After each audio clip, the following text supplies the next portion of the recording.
Hello student, आप सभी लोग कैसे हो? और कल जो मैंने प्रश्न डिस्कस किए थे, आप सभी लोग उसका आंसर घर पे लिखेंगे।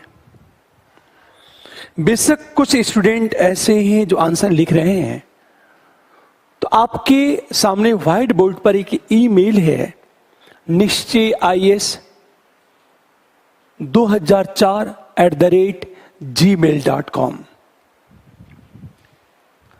इस पर अपने आंसर को भेजेंगे और मैं मंडे से सबका आंसर चेक करके मैं सबको दे दूंगा आंसर। चलो हम लोग टॉपिक की शुरुआत करते हैं। कल मैंने क्वेश्चन डिस्कस किया था, आज मैं टॉपिक पढ़ाऊंगा, फिर कल मैं कम से कम 10 प्रश्न डिस्कस करूंगा प्रियम्बल पर। देखो आपके संविधान में एक शब्द है कि सामाजिक, आर्थिक और राजनीतिक न्याय की बात करें। आज हम बात करेंगे राजनीतिक न्याय।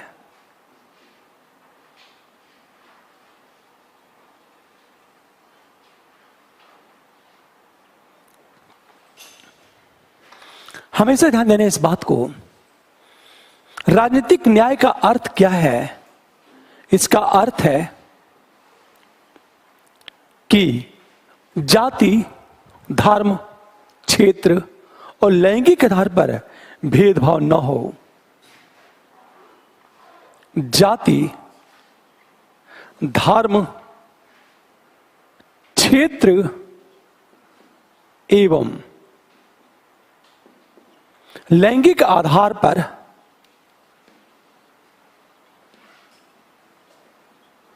भेदभाव का निषेध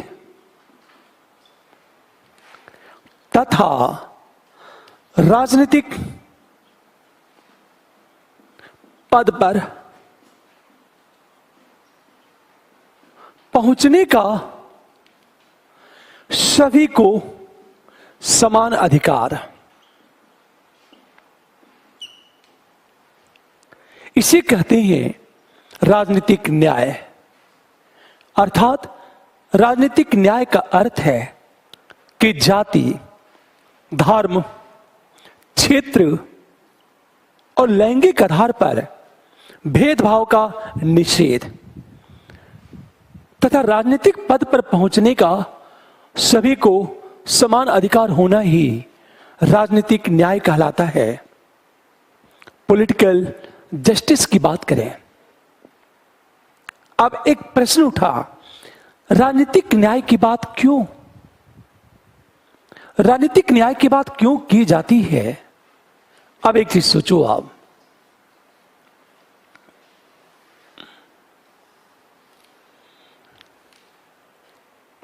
राजनीतिक न्याय क्यों?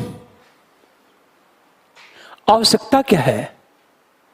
अर्थात प्रियम्बल में पॉलिटिकल जस्टिस की बात क्यों की गई? राजनीतिक न्याय पर बल क्यों दिया गया? क्या कारण था?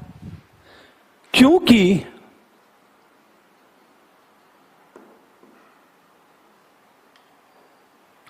हमेशा ध्यान दो, यह कहा जाता है कि भारत एक लोकतांत्रिक राष्ट्र है और लोकतंत्र के लिए राजनीतिक न्याय आवश्यक है, क्योंकि भारत एक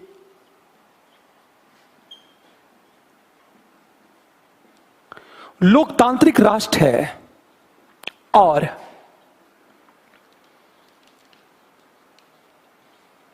लोकतंत्र के लिए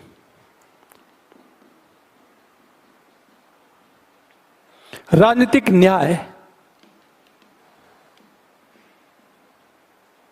आवश्यक है। इसका अर्थ यह है कि राजनीतिक न्याय के बिना हमारा लोकतंत्र सफल नहीं हो सकता। हमेशा ध्यान दो, भारत एक लोकतांत्रिक राष्ट्र है और यह कहा जाता है कि लोकतंत्र के लिए राजनीतिक न्याय आवश्यक है। पहली बात,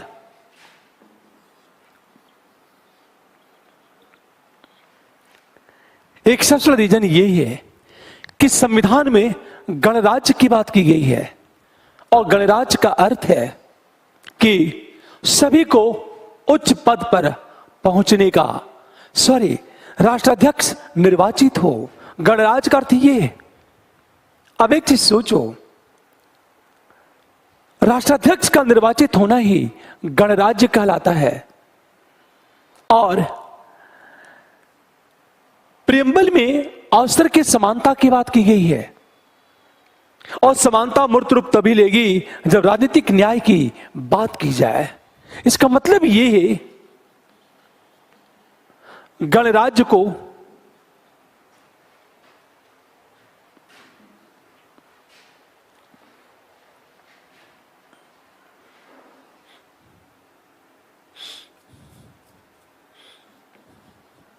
एवं अवसर की समानता को मूर्त रूप देने के लिए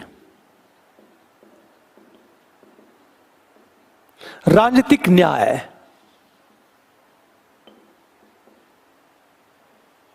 आवश्यक। फिर एक प्रश्न उठा कि हमारे संविधान में राजनीतिक न्याय की बात कहां कहां की गई है। ध्यान देना इस बात को।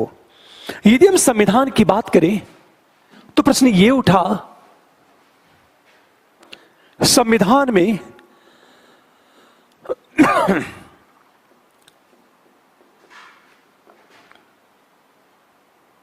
राजनीतिक हम न्याय की बात करें। अब एक चीज ध्यान देना इस बात को,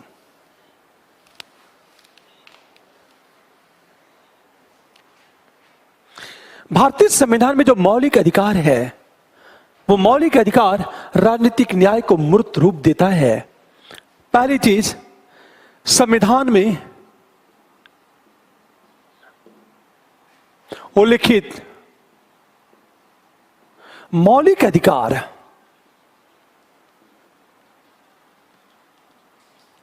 ये जो मौलिक अधिकार है ये राजनीतिक न्याय की बात करता है, अर्थात सभी को उच्च पद पर पहुंचने की बात करता है।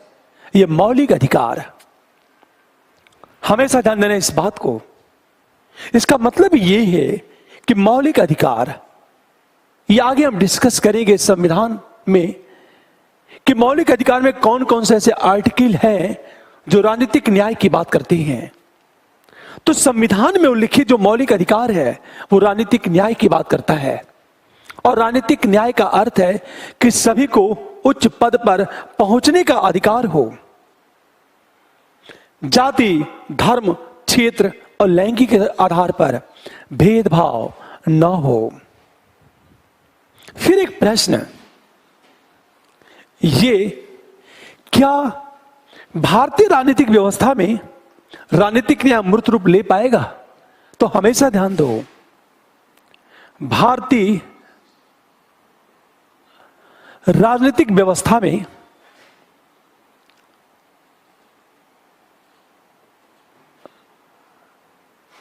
राजनीतिक न्याय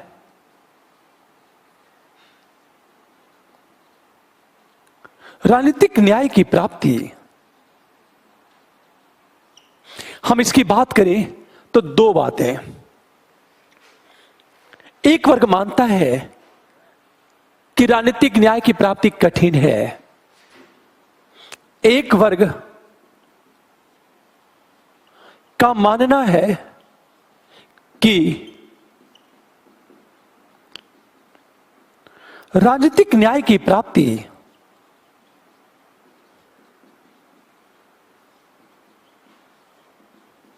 कठिन, क्योंकि एक चीज ध्यान देना, एक वर्ग मानता है कि भारतीय राजनीतिक व्यवस्था में राजनीतिक न्याय की प्राप्ति कठिन है। कारण क्या है? यह मानता क्या है? हमेशा दिनों बढ़ता चुनावी व्यय,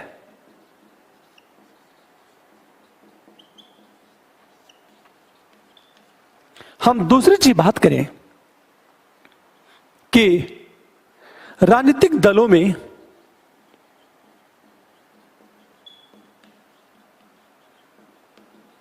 लोकतंत्र का अभाव तथा वंशवाद की राजनीति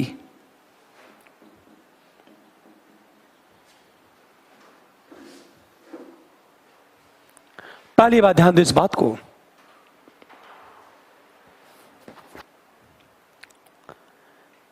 एक बात याद रखना है, एक वर्ग मानता है कि भारतीय राजनीतिक व्यवस्था में राजनीतिक न्याय की प्राप्ति कठिन है। उसका तर्क क्या है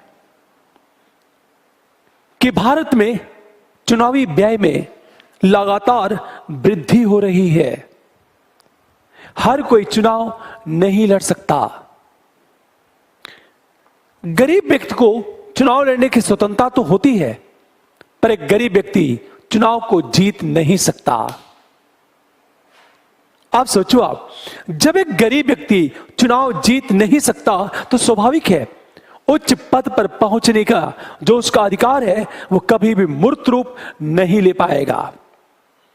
फॉर एग्जाम्पल, मान लिया जाए कि सभी को अधिकार तो दिया गया, राजनीतिक न्याय की प्राप्ति, राजनीतिक न्याय की बात तो की जा रही है, लेकिन जब चुनावी व्यय में निरंतर वृद्धि होगी, चुनावी व्यय, तो हर एक व्यक्ति चुनावी खर्च को वहन नहीं कर सकता। ऐसी स्थिति में चुनाव लड़ने का अधिकार तो होगा पर वो चुनाव जीत नहीं पाएगा। परिणामतः चुनाव जीतेंगे केवल अमीर लोग, तो तंत्र पर अमीरों का नियंत्रण होगा, गरीब तो कभी भी उच्च पद पर पहुंच नहीं पाएगा। इसे यह कहा जाता है कि जिस राजनीतिक न्याय की बात की जा रही है, वर्तमान राजनीतिक व्यवस्था में बढ़ता हुआ चुनावी व्यय उस राजनीतिक न्याय की प्राप्ति को कठिन बना दिया है। दूसरी बात, राजनीतिक दलों में लोकतंत्र का अभाव है तथा वंशवाद की राजनीति की बात करें हम लोग। जब राजनीतिक दलों में लोकतंत्र का अभाव होगा तो दल के उच्च पदों पर कुछ लोग बैठे होंगे जो अपनी इच्छा के अनुसार पूरे दल को रेगुलेट कर रहे होंगे। दूसरी तरफ वंशवाद की राजनीति, जब दलों में वंशवाद की राजनीति आ जाएगी, अर्थात एक परिवार के लोग ही लगातार उच्च पद पर बैठेंगे, तो स्वाभाविक है अन्य लोगों को उच्च पद पर पहुंचने का अवसर नहीं मिल पाएगा। ऐसी स्थिति में राजनीतिक न्याय की प्राप्ति कठिन हो जाएगी। इसलिए कुछ विचारक मानते हैं कि भारतीय राजनीतिक व्यवस्था में राजनीतिक न्याय की प्राप्ति कठिन है। अब एक से सो, लेकिन दूसरा वर्ग क्या मानता है? हमेशा यह कहा जाता है कि दूसरा वर्ग मानता है कि राजनीतिक व्यवस्था में राजनीतिक न्याय की प्राप्ति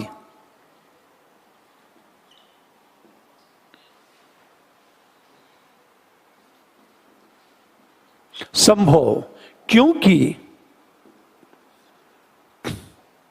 हमेशा ध्यान देना, हम लोग बात कर रहे थे, एक वर्ग मानता है कि राजनीतिक न्याय की प्राप्ति कठिन है और दूसरा वर्ग यह मानता है कि राजनीतिक न्याय संभव है। क्यों संभव है? अब देखो, यह मानता क्या है, इसका रीजन ये है, इसका जो तर्क ये है कि भारत में चुनाव लड़ने का अधिकार सभी को है। हमेशा ध्यान दो, भारत में चुनाव लड़ने का अधिकार सभी को है।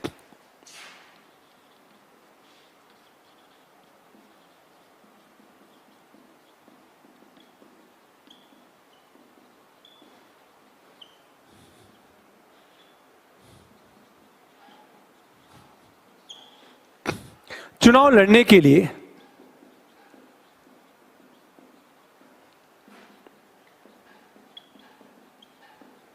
योग्यता निर्धारित नहीं है।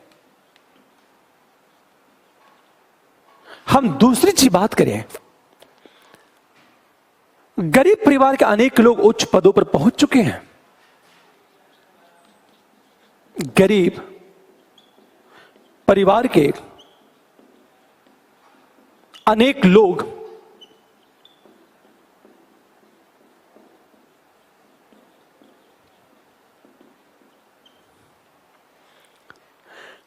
ये दो बातें ध्यान देना इस बात को। राजनीतिक न्याय संभव है क्योंकि भारत में चुनाव लड़ने का अधिकार सभी को है, किंतु चुनाव लड़ने के लिए योग्यता निर्धारित नहीं है। ये हमारे संविधान में बात नहीं कही गई है कि जिनके पास इतना पैसा होगा वही चुनाव लड़ सकते हैं। बस उम्र निर्धारित है, क्योंकि एक उम्र के बाद ही व्यक्ति के विवेक का पूर्ण विकास हो जाता है और व्यक्ति सही एवं गलत के संदर्भ में निर्णय लेने में सक्षम हो पाता है। दूसरी चीज, अनेक गरीब परिवार के लोग उच्च पदों पर पहुंच चुके हैं। फॉर एग्जाम्पल, भारत में अनेक ऐसे पीएम बन चुके हैं, ये राज्यों के अनेक ऐसे सीएम हैं जो गरीब परिवार से हैं। अब एक चीज सोचो, जब गरीब परिवार के लोग भी उच्च पदों पर पहुंच चुके हैं, इसका मतलब यही है कि भारतीय राजनीतिक व्यवस्था में कहीं न कहीं राजनीतिक न्याय संभव है। अब एक प्रश्न कि कोई व्यक्ति उच्च पदों पर पहुंच पाता या नहीं पहुंच पाता, यह अलग चीज है। लेकिन यदि भारतीय राजनीतिक व्यवस्था में यह संविधान सभी को समान अधिकार देता है, तो बेशक राजनीतिक न्याय की प्राप्ति संभव है। इस प्रकार मैंने ये देखा, सामाजिक न्याय, आर्थिक न्याय और राजनीतिक न्याय की बात की जाए। अब एक प्रश्न,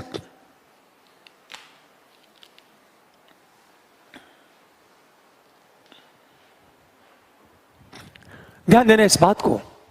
फिर एक शब्द है विचार एवं अभिव्यक्ति की स्वतंत्रता। धर्म एवं उपासना की हम स्वतंत्रता की बात करें, संविधान के प्रेम्बल की बात करें हम लोग, स्वतंत्रता, इसमें एक शब्द है विचार एवं अभिव्यक्ति की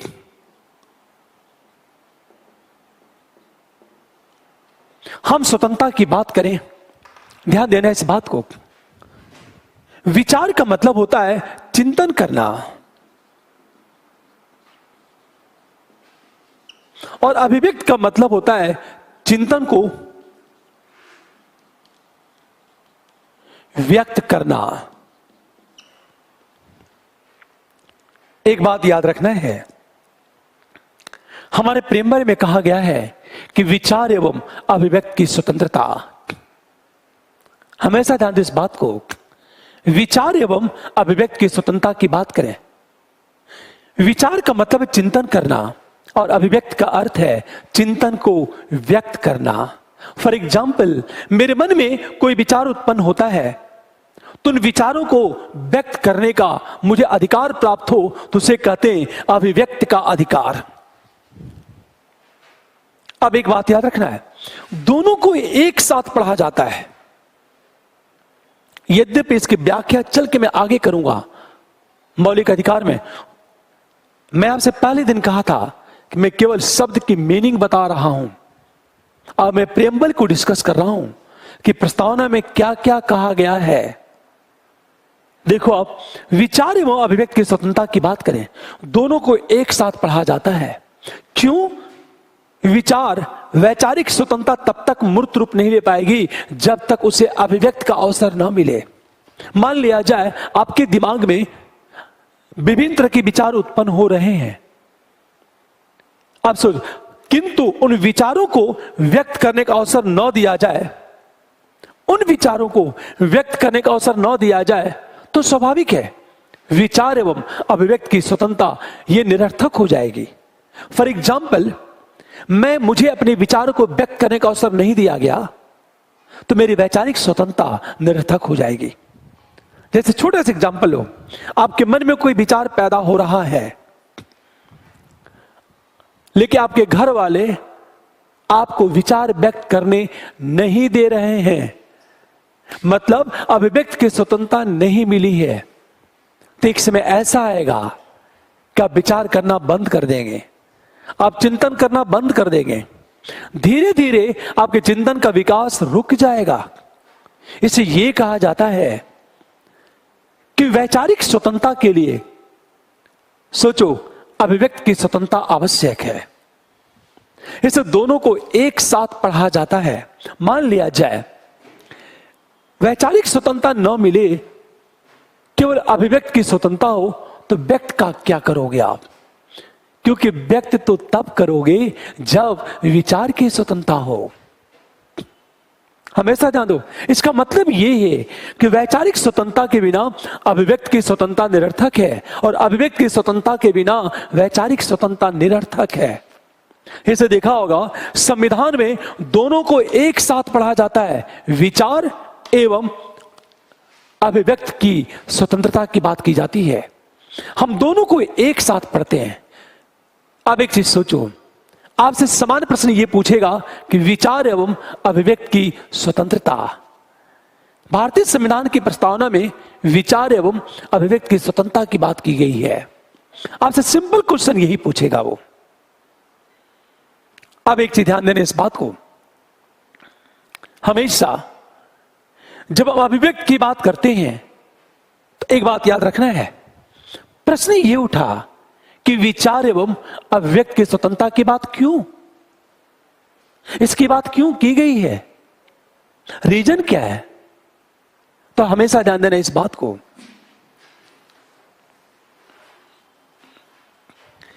संविधान में प्रस्तावना में विचार एवं अभिव्यक्ति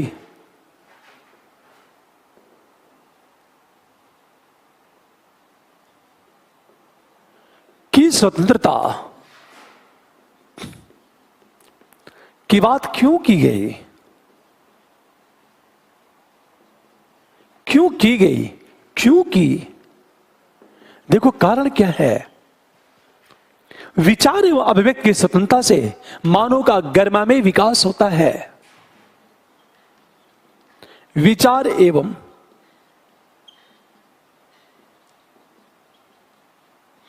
अभिव्यक्ति की स्वतंत्रता से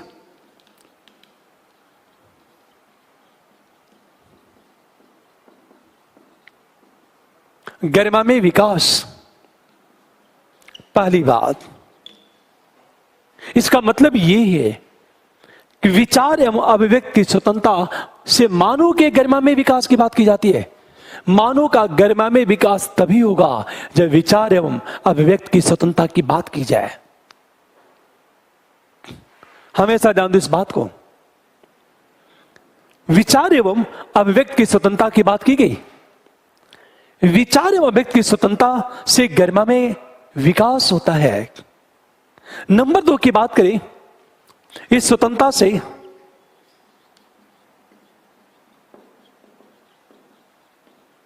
अधिकार सुरक्षित रहते हैं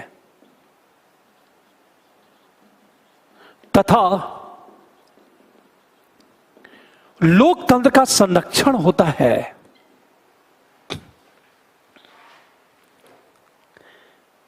हमेशा ध्यान देना इस बात को, इस स्वतंत्रता से अधिकार सुरक्षित रहते हैं तथा लोकतंत्र का संरक्षण होता है।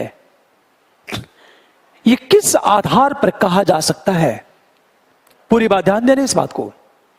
मान लिया जाए विचार एवं अभिव्यक्ति की स्वतंत्रता से गरिमामय विकास होता मानव का, और अधिकार तो सुरक्षित रहेगी, लोकतंत्र का संरक्षण भी होता है। लोकतंत्र का संरक्षण क्यों होता है? रीजन क्या है? हम ये किस आधार पर कह सकते हैं कि इससे हमारा लोकतंत्र सुरक्षित रहेगा? ध्यान देना इस बात को। उसके पीछे कारण है क्या? क्योंकि पूरी बात ध्यान देना इस बात को, कारण क्या है कि जब अभिव्यक्ति की स्वतंत्रता की बात करते हैं तो मीडिया अभिव्यक्ति की स्वतंत्रता का एक माध्यम है, और मीडिया को लोकतंत्र का चौथा स्तंभ कहा जाता है। यह मीडिया को लोकतंत्र का चौथा स्तंभ कहा जाता है। 3 स्तंभ क्या है? विधायिका, कार्यपालिका, न्यायपालिका। चौथा स्तंभ में क्या है? मीडिया। जैसे हम ये बात करें, विधायिका, कार्यपालिका, न्यायपालिका और मीडिया, इन सब पर हमारा लोकतंत्र टिका हुआ है।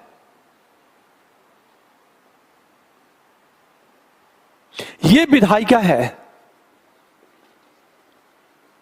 ये कार्यपालिका है, न्यायपालिका।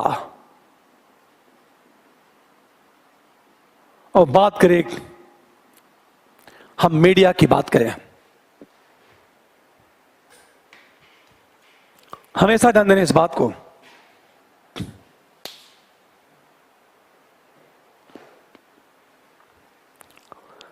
पूरी बात ध्यान देना इस बात को।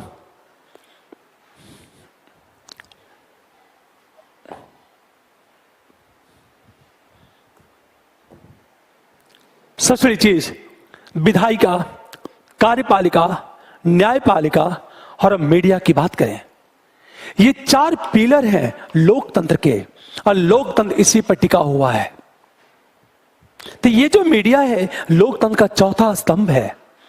ये किस आधार पर कहा जा सकता है कि मीडिया लोकतंत्र का चौथा स्तंभ है? ध्यान देना, ये जो मीडिया की स्वतंत्रता है, ये विचार एवं अभिव्यक्ति की स्वतंत्रता का माध्यम है। पूरी बात ध्यान देना, ये मीडिया जो है विचार एवं अभिव्यक्ति की स्वतंत्रता का माध्यम है। तो इसलिए कहा जाता है कि मीडिया लोकतंत्र का चौथा स्तंभ है। क्यों हम किस आधार पर कह सकते हैं कि मीडिया लोकतंत्र का चौथा स्तंभ है? उसका पहला कारण क्या है? पूरी बात ध्यान देना, मीडिया क्या करती है? ये जनता है और ये सरकार है। जनता की आवाज को सरकार तक और सरकार की नीतियों से जनता को परिचित कराती है। पूरी बात ध्यान देना, ये जनता है और ये सरकार है। जनता की आवाज को सरकार तक और सरकार की नीतियों से जनता को परिचित कराती है। तो एक तरह से मीडिया क्या करती है कि जनता और सरकार के बीच मध्यस्थ की भूमिका निभाती है। इसको इस तरह देखो आप, हम बात करें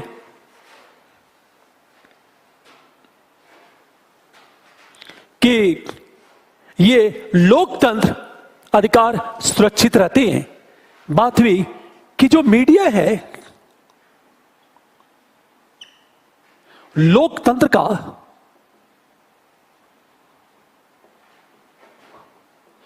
चौथा स्तंभ है, क्योंकि फर्स्ट कारण क्या है? पहली चीज, मीडिया सरकार एवं जनता के बीच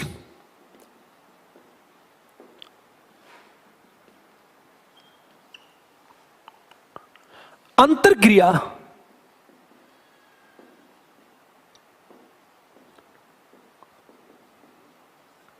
जैसे मैंने कहा ये सरकार है और ये जनता है, इनके बीच मीडिया है। मीडिया करती क्या है? जनता की आवाज को यहां तक और सरकार की नीतियों से नीतियां मीडिया पहुंचाती है। फॉर एग्जाम्पल, जब सरकार कोई पॉलिसी बनाती है तो आप कैसे जानते हो कि सरकार की पॉलिसी यही है? तो मीडिया क्या करती है? आम जनता को बताती है कि सरकार की नीतियां क्या हैं। हमेशा ध्यान दो इस बात को।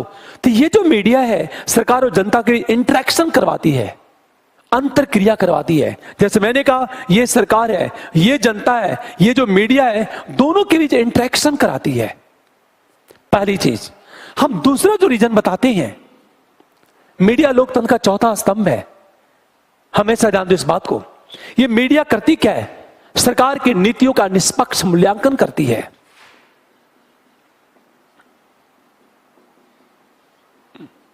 नीतियों का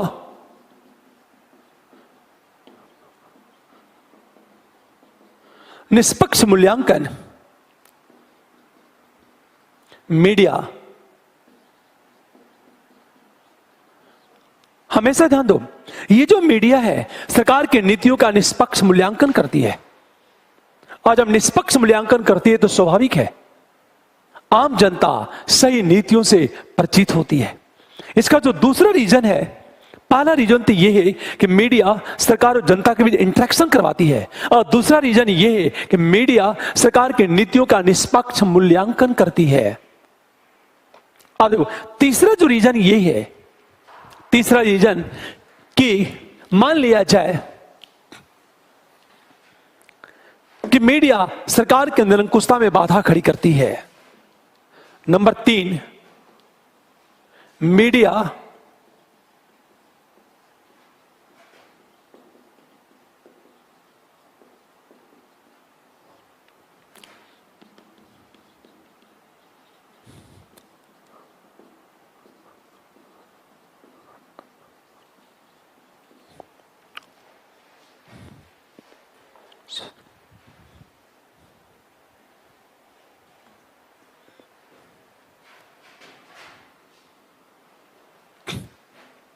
पूरी बात ध्यान देने इस बात को, हमारी जो मीडिया है सरकार के निरंकुशता में बाधा खड़ी करती है। बाधा कैसे करती है? यदि सरकार निरंकुश बनने की कोशिश करती है तो मीडिया एक जन आंदोलन खड़ा कर देती है। जन आंदोलन, अब एक चीज सोचो, जब मीडिया जन आंदोलन खड़ा करेगी तो सरकार, जनता सरकार के विरोध में खड़ी हो जाएगी, और जब सरकार के विरोध में जनता खड़ी हो जाएगी तो सरकार को अपने कदम वापस खींचने पड़ते हैं। इसलिए कहा जाता है कि मीडिया लोकतंत्र का चौथा स्तंभ है। तो 3 रीजन, नंबर 1, मीडिया सरकार और जनता के बीच इंटरेक्शन करवाती है। नंबर 2, मीडिया सरकार की नीतियों का निष्पक्ष मूल्यांकन करती है। और नंबर 3 कि यदि सरकार निरंकुश बनने की कोशिश करती है तो मीडिया एक जन आंदोलन खड़ा करवा करके सरकार के निरंकुशता में बाधा खड़ी कर देती है।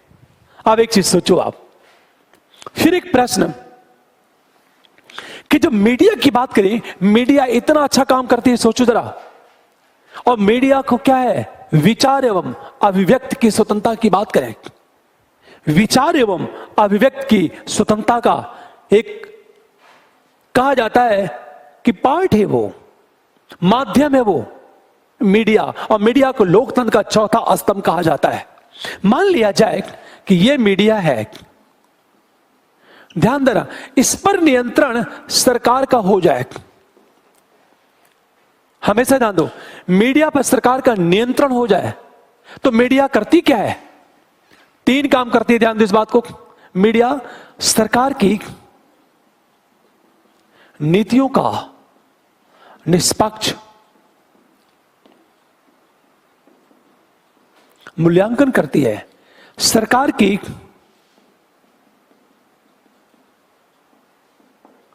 निरंकुशता में बाधा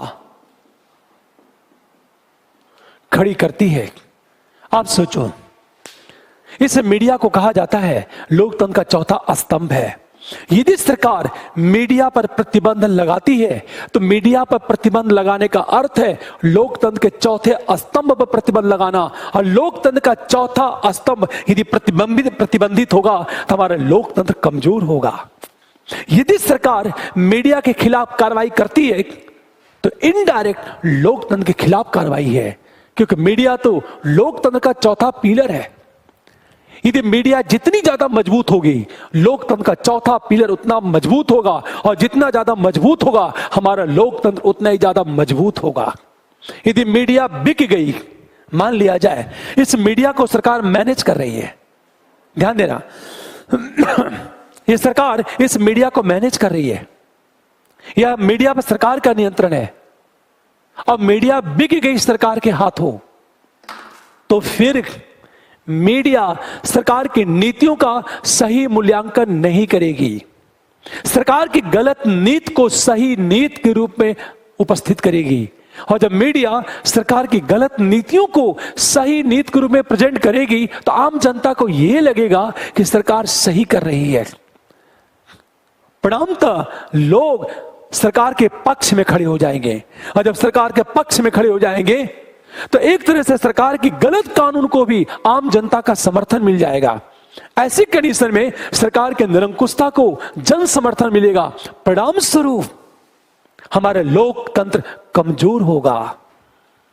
दूसरी तरफ यदि मीडिया निष्पक्ष है और सरकार गलत कानून का निर्माण करती है तो मीडिया गलत कानून के विरोध में एक जन आंदोलन खड़ा कर सकती है।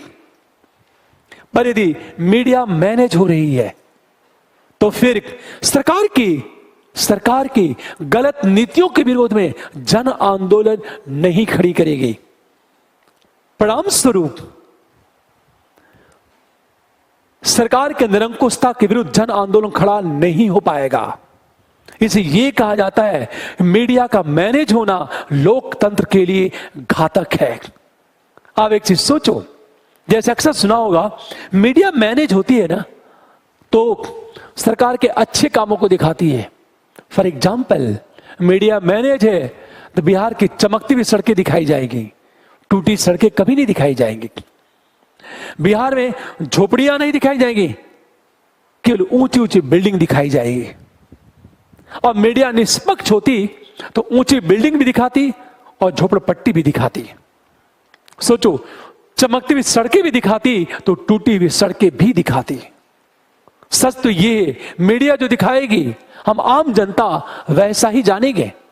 मीडिया सरकार को जिस रूप में प्रेजेंट करेगी हम सरकार को वैसा ही जानेंगे। इसे आपने देखा होगा, कुछ सरकारें मीडिया को मैनेज करके जन समर्थन हासिल कर लेते हैं और सत्ता में बने रहने की कोशिश करते हैं। इसे यह कहा जाता है कि लोकतंत्र की मजबूती के लिए मीडिया का मजबूत होना जरूरी है। और मीडिया तभी मजबूत होगी जब विचार एवं अभिव्यक्ति की स्वतंत्रता उपलब्ध हो। इसे प्रियम्बल में विचार एवं अभिव्यक्ति की स्वतंत्रता पर सबसे ज्यादा बल दिया गया। आप सोचो, आप सबसे बड़ी चीज,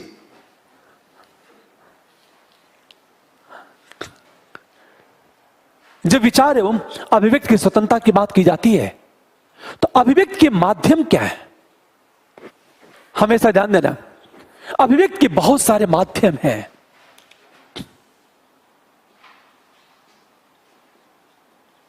अभिव्यक्ति, हम अभिव्यक्ति के माध्यम की बात करें तो एक चीज ध्यान देना, प्रिंट मीडिया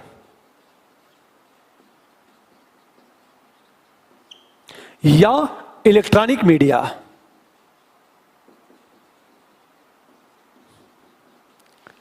या सोशल मीडिया। हम दूसरी चीज बात करें, अभिव्यक्ति के जो माध्यम है, आंदोलन, धरना प्रदर्शन,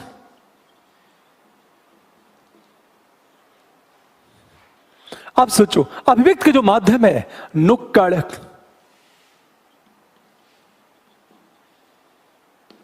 हम नाटक की बात करें, हम दूसरी चीज, हम फिल्म की बात करें, फिल्म, मैगजीन, धारावाहिक, अब जो कुछ भी कह लो, ये सब के सब अभिव्यक्ति के माध्यम हैं। तो एक बात याद रखना है, अभिव्यक्ति के माध्यम में आपका प्रिंट मीडिया में न्यूज़पेपर, इलेक्ट्रॉनिक मीडिया में जितना भी चैनल है, न्यूज चैनल है, सोशल मीडिया में फेसबुक, यूट्यूब, व्हाट्सएप, ट्विटर, ये सब के सब सोशल मीडिया के पार्ट हैं। हमेशा जानो, फेसबुक, ट्विटर, व्हाट्सएप, यूट्यूब, ये सब के सब सोशल मीडिया के पार्ट हैं। अब एक बात याद रखना है, यदि गवर्नमेंट सोशल मीडिया को बैन करती है और सोशल मीडिया अभिव्यक्ति का माध्यम है, यदि सोशल मीडिया को गवर्नमेंट बैन करती है तो इनडायरेक्ट सरकार अभिव्यक्ति के माध्यम को बैन कर देती है। यह माना जाता है कि सरकार ने सोशल मीडिया को बैन करके अभिव्यक्ति के माध्यम को बैन कर दिया। यदि अभिव्यक्ति का माध्यम प्रतिबंधित हो गया तो वैचारिक स्वतंत्रता निरर्थक हो जाएगी, और वैचारिक स्वतंत्रता निरर्थक होगी तो हमारे लोकतंत्र का विकास नहीं हो पाएगा। इसे यह कहा जाता है कि लोकतंत्र के विकास के लिए विचार एवं अभिव्यक्ति की स्वतंत्रता आवश्यक है, उसके लिए मीडिया की स्वतंत्रता आवश्यक है, और ये सब के सब मीडिया के विविध रूप हैं। दूसरी बात है अभिव्यक्ति के माध्यम में। दूसरी ये आंदोलन, धरना, प्रदर्शन, यह भी अभिव्यक्ति का माध्यम है। जैसे आपने देखा होगा जिंदाबाद, मुर्दाबाद के जो नारे लगते हैं वो सब के सब अभिव्यक्ति के माध्यम है। कुछ लोग धरना प्रदर्शन करते हैं, पर एक बात याद रखना है, ये चल के मैं आगे पढ़ाऊंगा आर्टिकल 19 में। अभी मैं किसी आर्टिकल का प्रयोग नहीं कर रहा हूं, क्योंकि मैं केवल आपको शब्द की मीनिंग बता रहा हूं। मैं जब संविधान पढ़ाऊंगा, टॉपिक पाऊंगा, तो मैं आर्टिकल की बात करूं, फला आर्टिकल में क्या क्या कहा गया है। आंदोलन, हम धरना प्रदर्शन की बात करें। अब तीसरी बात, नुक्कड़ नाटक, यह जो नाटक होता है ये सब के सब अभिव्यक्ति का माध्यम है, क्योंकि नुक्कड़ नाटक के माध्यम से कुछ लोग अपने विचारों को व्यक्त करते हैं। आप जो कार्टून देखते हो, कार्टून, वो भी अभिव्यक्ति का माध्यम है। अगला, फिल्म, मैगजीन, जितना भी सीरियल देखते हो, धारावाहिक, यह सब के सब अभिव्यक्ति का माध्यम है। एक बात याद रखना है, अभिव्यक्ति के सारे माध्यम है। यदि गवर्नमेंट इस पर भी प्रतिबंध लगा देती है हमेशा, तो इसका मतलब यह है कि गवर्नमेंट अभिव्यक्ति के माध्यम को कुचलने की कोशिश कर रही है। सुना होगा हांगकांग के लोग धरना प्रदर्शन कर रहे हैं। चीन की सरकार राष्ट्रीय सुरक्षा कानून लागू कर करके हांगकांग में धरना प्रदर्शन पर प्रतिबंध लगाने जा रही है। तो हांगकांग में धरना प्रदर्शन पर प्रतिबंध एक दृष्टि से अभिव्यक्ति की स्वतंत्रता को छीनना है। यदि अभिव्यक्ति की स्वतंत्रता छीन ली गई तो हमारे लोकतंत्र का विकास नहीं हो पाएगा। इसे यह कहा जाता है कि कोई देश कितना लोकतांत्रिक है, किस देश में रहने वाले लोग किस अनुपात में अभिव्यक्ति की स्वतंत्रता का उपयोग करते हैं, ये इस पर डिपेंड करता है कि उस देश में धरना और प्रदर्शन की अनुमति वहां के नागरिकों को है या फिर नहीं है। पर एक बात याद रखना, जब अभिव्यक्ति की बात करेंगे ना, तो अभिव्यक्ति में सरकार की आलोचना भी अभिव्यक्ति का एक रूप है। चाहे हम जब बात करेंगे अभिव्यक्ति में, तो एक बात याद रखना है कि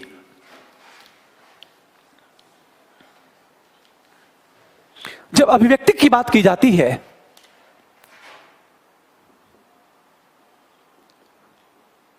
अभिव्यक्ति के रूप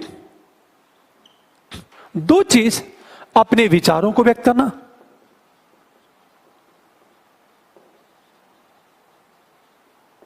करना या दूसरों की विचारों को व्यक्त करना। चाहे हम अपने विचारों को व्यक्त करें, चाहे हम दूसरों के विचारों को व्यक्त करें, ये सब तो अभिव्यक्ति के रूप ही है। जैसे इलेक्ट्रॉनिक मीडिया की बात करें, प्रिंट मीडिया की बात करें, ये दूसरों के विचारों को भी व्यक्त करता है। पर एक बात याद रखना है, जब अभिव्यक्ति की बात करते हैं तो अभिव्यक्ति में कहा जाता है कि दूसरों के विचारों को भी जानना। हमेशा मेरा जो विचार है ही, मैं अपने विचार को व्यक्त तो करता ही हूं, मैं दूसरों के विचारों को व्यक्त करूं, यह है अभिव्यक्ति।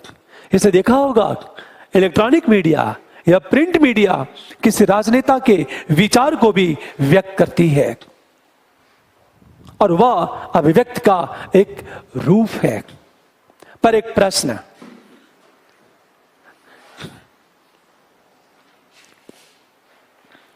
हमेशा ध्यान दो, विचार एवं अभिव्यक्ति की स्वतंत्रता के विकास के लिए जरूरी क्या है? विचार एवं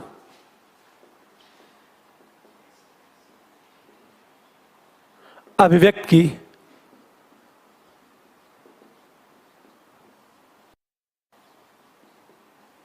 स्वतंत्रता के लिए पहली बात, भूख एवं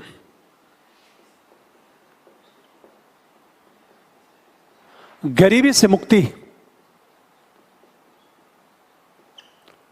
हम दूसरी चीज बात करें, शांतिपूर्ण माहौल,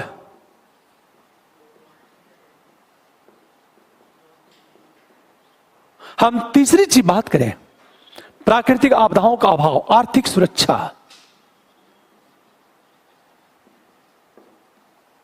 और सबसे बड़ी चीज यह है लोकतांत्रिक मूल्यों का विकास।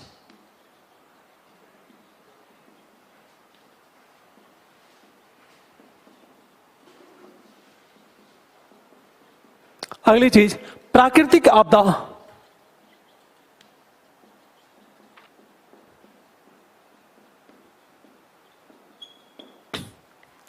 ये विचार एवं अभिव्यक्ति की स्वतंत्रता के लिए जरूरी है।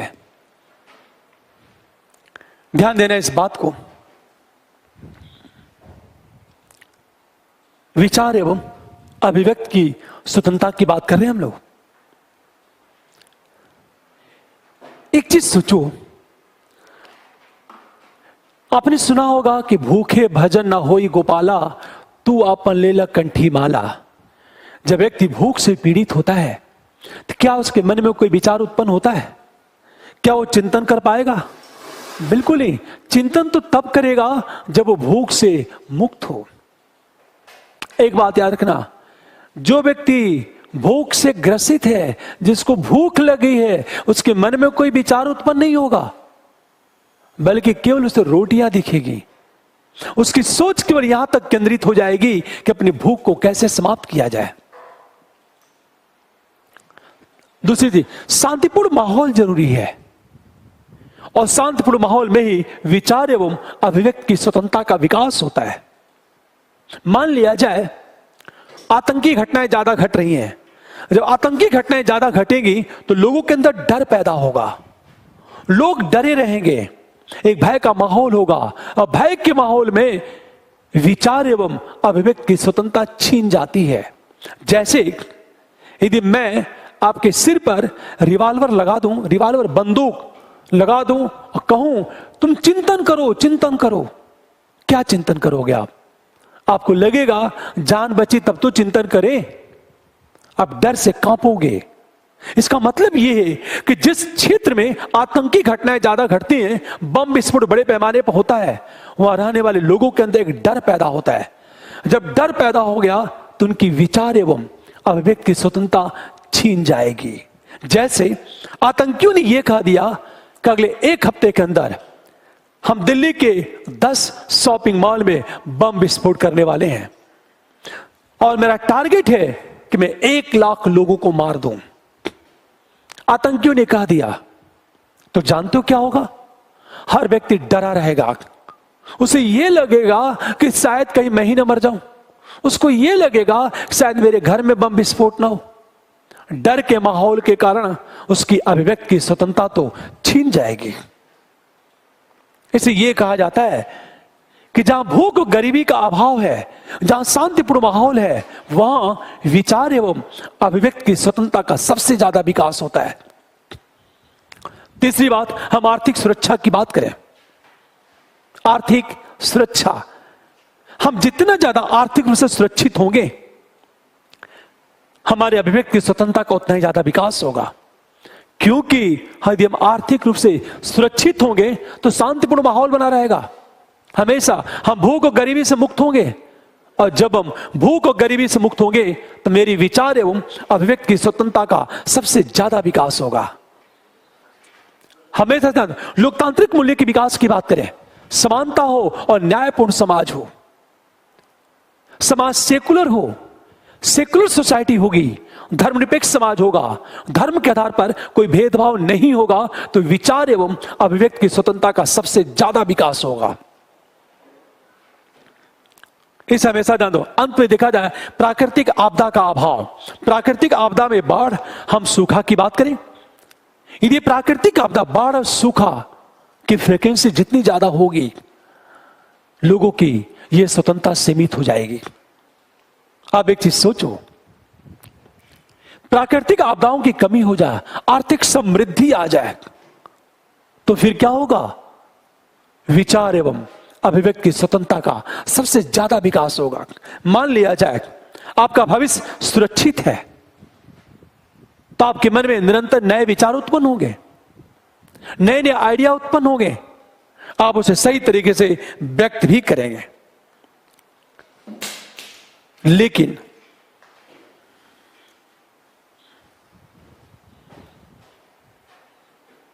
अब एक प्रश्न मान लिया जाए, आपने देखा होगा वैश्वीकरण एवं वर्सेस विचार एवं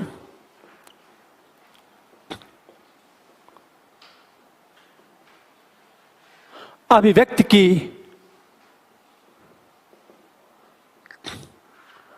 स्वतंत्रता की बात करें, ये बात को याद रखना है। अब एक चीज ध्यान दो इस बात को, वैश्वीकरण एवं विचार एवं अभिव्यक्ति की स्वतंत्रता की बात करें, दो प्रश्न उठा कि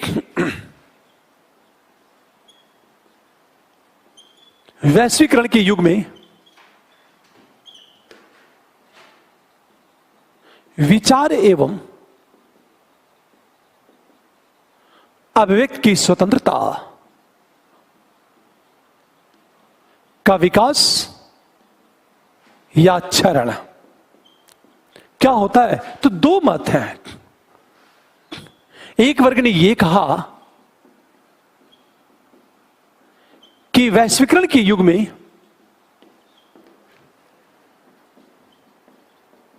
विचार एवं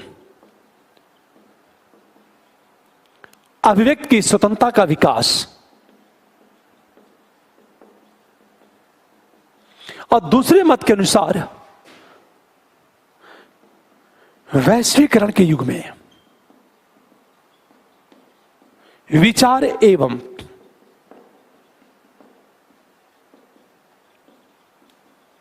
अभिव्यक्ति की स्वतंत्रता का क्षरण। देखो ध्यान से इस बात को, यह दो प्रश्न उठा, वैश्वीकरण के युग में विचार एवं अभिव्यक्ति की स्वतंत्रता का विकास होता है या फिर विचार एवं अभिव्यक्ति की स्वतंत्रता का क्षरण होता है। एक वर्ग मानता है कि वैश्वीकरण ने विचार एवं अभिव्यक्ति की स्वतंत्रता को प्रमोट किया, और दूसरा वर्ग मानता कि नहीं, वैश्वीकरण के युग में विचार एवं अभिव्यक्ति की स्वतंत्रता का विकास बाधित हुआ। दोनों के अपने अलग अलग मत हैं। ये मानता क्या है, ये क्या मानता है, हमेशा ध्यान दो। कहता ये कि वैश्वीकरण के युग में समाज धर्मनिरपेक्ष बना,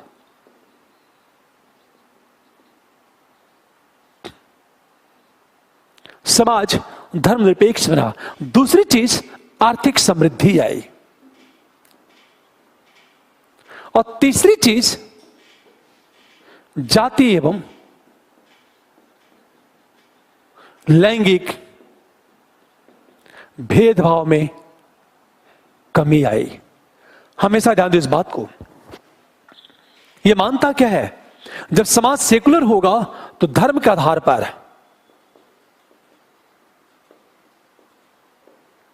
भेदभाव समाप्त, जब आर्थिक समृद्धि होगी तो गरीबी एवं भूखमरी समाप्त, और जब लैंगिक भेदभाव में कमी होगी तो स्वाभाविक है जाति एवं लैंगिक समानता। जैसे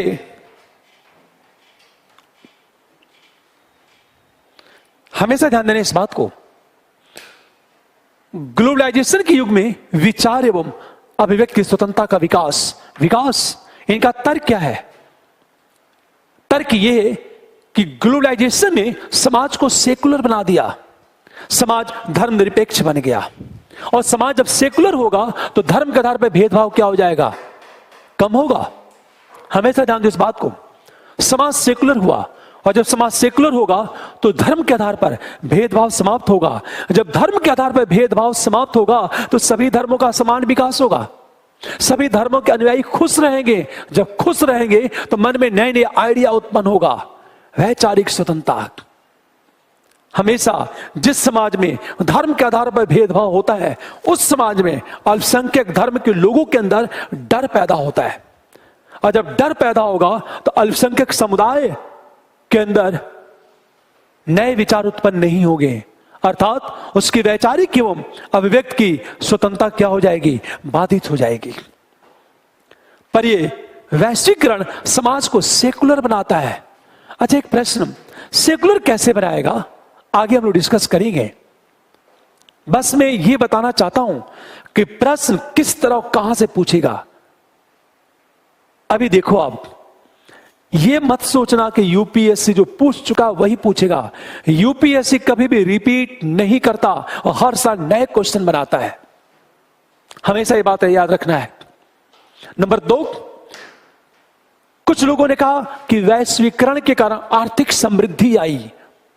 जब आर्थिक समृद्धि होगी तो गरीबी और भुखमरी में कमी आएगी। जब गरीबी और भुखमरी में कमी होगी तो स्वाभाविक है, गरीबी और भुखमरी में जब कमी होगी तो स्वाभाविक है विचार एवं अभिव्यक्ति की स्वतंत्रता का विकास होगा। और नंबर 3, जाति और लैंगिक भेदभाव में कमी।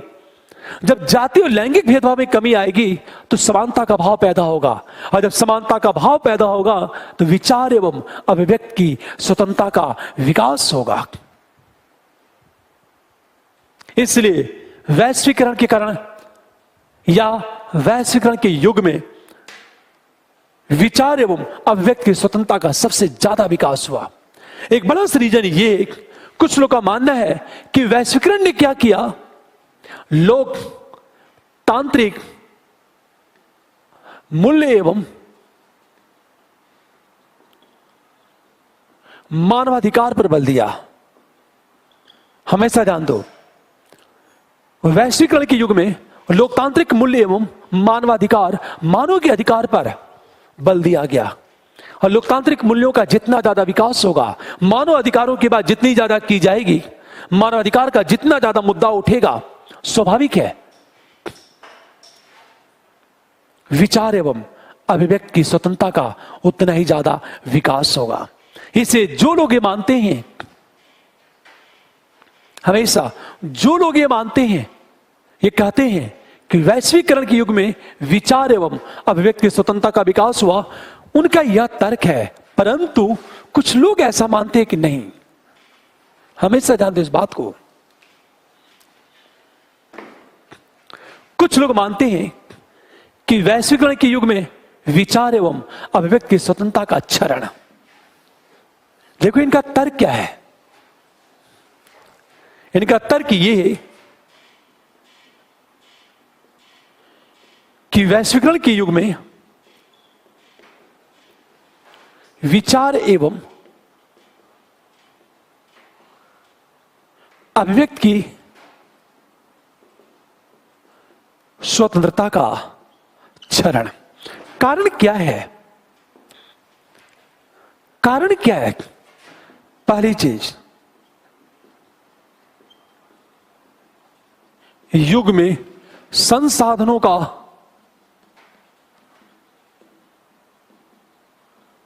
केंद्रीकरण। और जब संसाधनों का केंद्रीकरण हुआ तो क्या हुआ? आर्थिक असमानता में वृद्धि।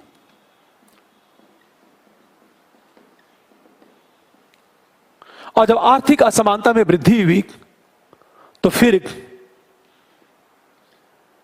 कुछ लोग ज्यादा गरीब, और जब कुछ लोग ज्यादा गरीब हुए तो स्वाभाविक है विचार एवं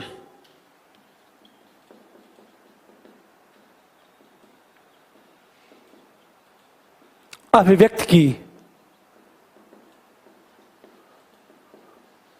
स्वतंत्रता बाधित हो गई। यह तर्क है उनका, क्योंकि वैश्वीकरण के युग में संसाधनों का केंद्रीकरण बढ़ गया। परिणाम क्या हुआ? आर्थिक असमानता में वृद्धि हुई। जैसे कुछ लोग ज्यादा गरीब हुए, जब गरीबी में वृद्धि हुई तो विचार एवं अभिव्यक्ति की स्वतंत्रता बाधित हो गई। कुछ का ये मानना है, हमेशा ध्यान दो। दूसरा तर्क ये है, जो दूसरा तर्क है, देखो आप, इनका जो दूसरा तर्क है, नंबर 2, वैश्वीकरण के युग में क्षेत्रीय असमानता।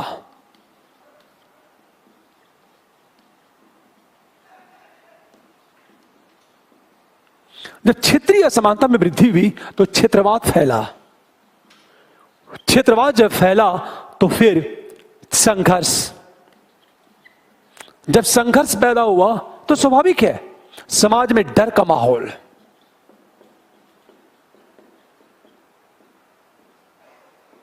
और जब डर का माहौल पैदा हुआ तो स्वतंत्रता बाधित। हमेशा ध्यान दो, कुछ का यह तर्क है कि वैश्वीकरण के युग में क्षेत्रीय असमानता में वृद्धि हुई। इसका मतलब क्या चीज है? कुछ क्षेत्र ज्यादा डेवलप हो गए और कुछ क्षेत्र पिछड़ गए। क्यों? क्योंकि दुनिया के अमीर लोग कहां पैसा लगाए? उन क्षेत्रों में पैसा लगाए जो पहले से डेवलप थे। आप सोचो जरा, जैसे मैंने क्या कहा, यूपी बिहार के डेवलप एरिया में पूंजीपतियों ने पैसा लगाया तो डेवलप एरिया, विकसित एरिया और ज्यादा विकास करने लगा। जब उसका और ज्यादा विकास हुआ, अन्य क्षेत्र पिछड़ते चले गए और जो क्षेत्र पिछड़ेंगे उसके अंदर क्षेत्रवाद की भावना पनपेगी हमेशा। और क्षेत्रवाद की जब भावना पनपेगी तो एक क्षेत्र के लोग क्या कहेंगे? मेरे क्षेत्र की संस्कृति और मेरे क्षेत्र का विकास प्राइमरी है। हमेशा ध्यान दो, जब क्षेत्रवाद पनपेगा तो संघर्ष बढ़ेगा। जब संघर्ष बढ़ेगा तो समाज में डर का माहौल पैदा होगा और जब डर का माहौल पैदा होगा तो विचार एवं अभिव्यक्ति की स्वतंत्रता बाधित। खुद सोचो, बचपन को याद करो, टीचर ने कहा ये रट करके आना है, आप रट करके गए और जो टीचर आए आपको खड़ा करके जोर से धमकाया, तुम रटे हो कि नहीं रटे हो? बड़ा बहुत मार मारूंगा। तो ऐसा डर पैदा होता है, जो रटे वो भी भूल जाता है। सोचो, जो रट के आए हो वो भी भूल जाता है।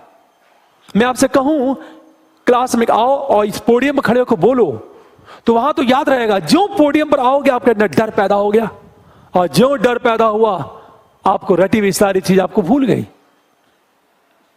डर व्यक्ति के अंदर चिंतन की स्वतंत्रता को छीन लेता है और जब चिंतन की स्वतंत्रता छीन गई तब व्यक्ति की स्वतंत्रता भी क्या हो जाएगी? बाधित हो जाएगी। तीसरी चीज कहा जाए, देखो आप, नंबर 3, विचार एवं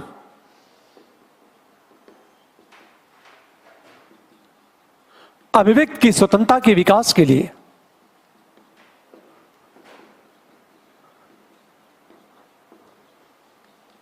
समावेशी विकास आवश्यक है। और समावेशी विकास का अर्थ मैं बता चुका हूं, क्योंकि समावेशी विकास का अर्थ है कि विकास के मुख्य धारा में सभी को शामिल कर देना। समावेशी विकास आवश्यक, किंतु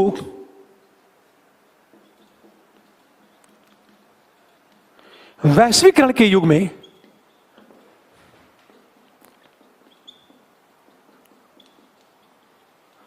समावेशी विकास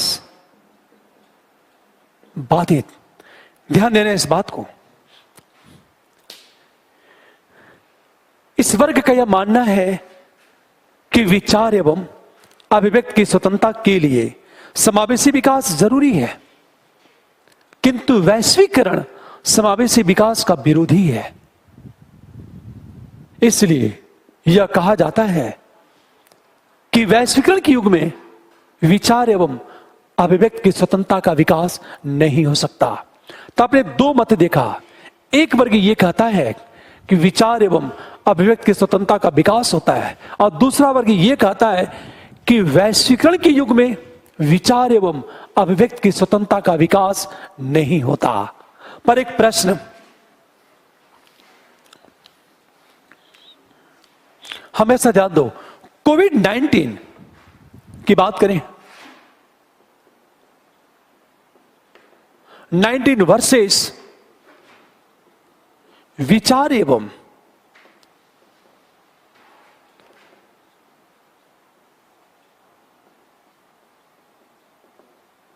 अभिव्यक्ति की स्वतंत्रता की बात करें, कोविड-19 वर्सेस विचार एवं हम अभिव्यक्ति की स्वतंत्रता की बात करें, इसका मतलब यह है कोविड-19 के युग में विचार एवं अभिव्यक्ति की स्वतंत्रता का विकास बाधित हुआ या प्रोत्साहित हुआ। ध्यान देना इस बात को। हम कोविड-19 की जब बात करें तो कोविड-19 का प्रभाव क्या हुआ, पूरी बात ध्यान देना। देखो हो क्या रहा है। कोविड-19 में क्या हुआ, जब गवर्नमेंट ने लॉकडाउन लगाया तो लॉकडाउन से क्या हो गया, बेरोजगारी में वृद्धि,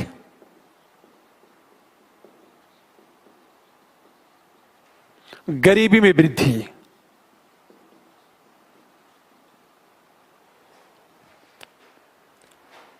ध्यान देना इस बात को। कोविड-19 का प्रभाव क्या हुआ, लॉकडाउन में वृद्धि। जब गवर्नमेंट कोरोना के प्रभाव को रोकने के लिए लॉकडाउन की बात कर रही है, प्रमोट किया, तो बेरोजगारी में वृद्धि और गरीबी में वृद्धि। और जब बेरोजगारी गरीबी में वृद्धि हुई तो स्वतंत्रता क्या हो गई, बाधित। स्वतंत्रता देखो आप बाधित। दूसरी चीज बात करें कोविड-19 के कारण, यह कहा जाता है कि घरेलू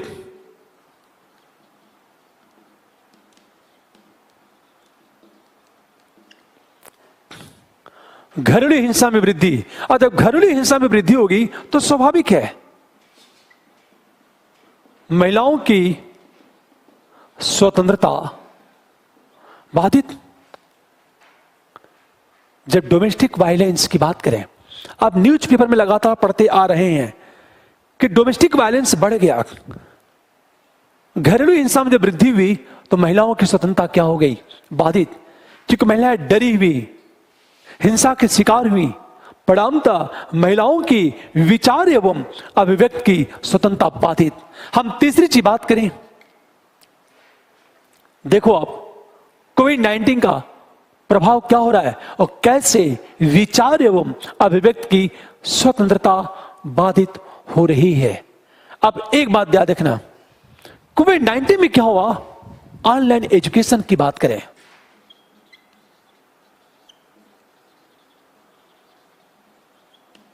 जब ऑनलाइन एजुकेशन की बात करेंगे तो स्वाभाविक है कुछ लोग शिक्षा से वंचित, क्योंकि ऑनलाइन एजुकेशन के लिए आपके पास स्मार्टफोन और नेट का होना जरूरी है।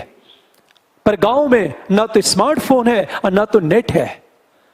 परिणामतः स्मार्टफोन और नेट के अभाव के कारण ये लोग ऑनलाइन एजुकेशन प्राप्त करने में असमर्थ हो गए।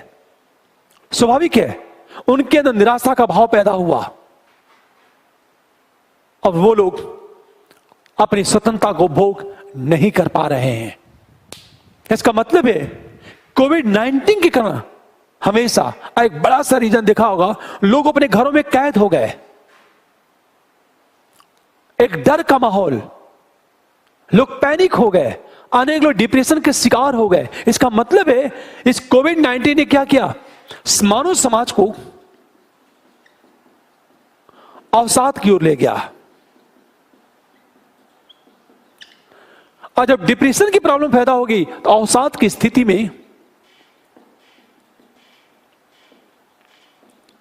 स्थिति में वैचारिक स्वतंत्रता समाप्त।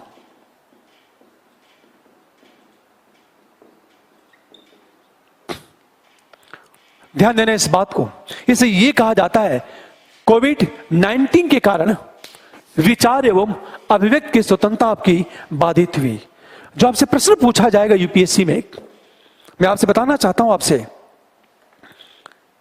कभी मैं शब्द की मीनिंग बता रहा हूं, साथ में ये बात बार बार कह रहा हूं आपसे, जब अंग्रेजी सीखना शुरू करते हैं तो सबसे पहले आप ABCD सीखते हैं।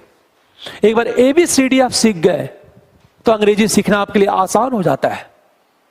तो मैं एक तरह से पॉलिटी की ABCD बता रहा हूं प्रीएम्बल में, कि जब तक ये वर्ड्स क्लियर नहीं होगा, आर्टिकल 19 सिंपल चीजें। आपसे प्रश्न क्या पूछेगा? अनुच्छेद 19 के 1 की क के तहत विचार एवं अभिव्यक्ति की स्वतंत्रता प्राप्त है, इन्वर्टेड कामा। आप ध्यान दीजिएगा, इस अधिकार की समीक्षा कोविड-19 के तहत कीजिए या कोविड-19 के आलोक में अनुच्छेद 19 में मिले अधिकारों की समीक्षा करें। इसका मतलब यह है कि आर्टिकल 19 के तहत जो स्वतंत्रता मिली है आपको, कोविड-19 के कारण स्वतंत्रता सीमित हुई या वृद्धि हुई? कोविड-19। तीसरी चीज हम यह कह सकते हैं कि वैश्वीकरण के युग में भारतीय संविधान में उपलब्ध मौलिक अधिकार कुछ वर्गों के लिए अत्यंत सीमित हो गया है। मूल्यांकन करें या परीक्षण करें की बात करें, तो कोविड-19 के युग में कैसे, आप प्रश्न कैसे पूछेगा यूपीएससी? देखो, आप प्रश्न कैसे पूछेगा कि फर्स्ट, प्रस्तावना में उल्लिखित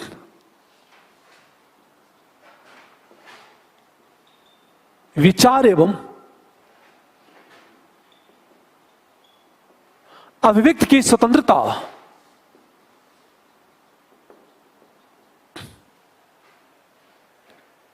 प्रस्तावना में उल्लिखित विचार एवं अभिव्यक्ति की स्वतंत्रता, हमेशा ध्यान दो इस बात को।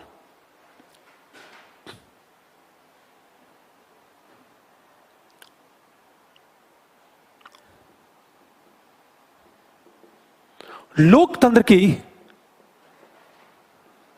मजबूती की पूर्ववर्ती शर्त है, स्पष्ट करें। सिंपल क्वेश्चन पूछा जाएगा। अगला क्वेश्चन कैसे पूछा जाएगा कि वैश्वीकरण के आलोक में प्रस्तावना में उल्लिखित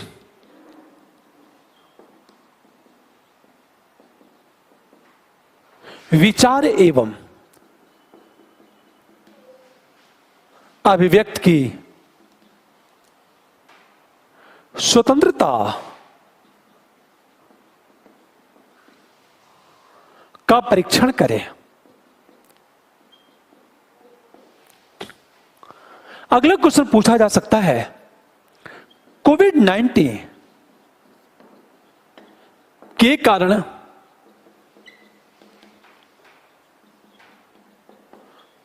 प्रस्तावना में वर्णित स्वतंत्रता केवल आदर्श बनकर रह गया है। क्या आप इस मत से सहमत हैं? मत से सहमत हैं?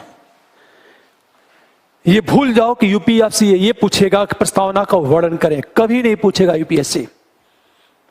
और यूपीएससी कभी भी प्रश्न को रिपीट नहीं करेगा। मैं आपसे बार बार कह रहा हूं, मैं अभी प्रेमल पढ़ा रहा हूं, जब टॉपिक पढ़ाऊंगा तो एक एक आर्टिकल के हम लोग एनालिसिस करेंगे और मैं संविधान आपको घोल कर पिला दूंगा।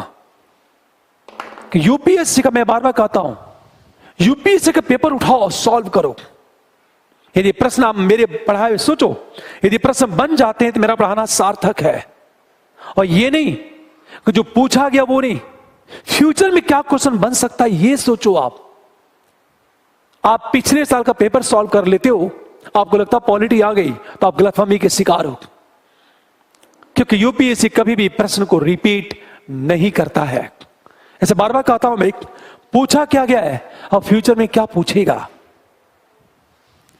कल संडे है और कल मैं उम्मीद करता हूं कि हमारा प्रेमबल समाप्त हो जाएगा। कल वो मिलते हैं और जो आपको ईमेल दिया गया है उस ईमेल पर आप आंसर भेज सकते हैं। मैं मंडे से सबका आंसर चेक करके वापस भेजना शुरू कर दूंगा। Thank you.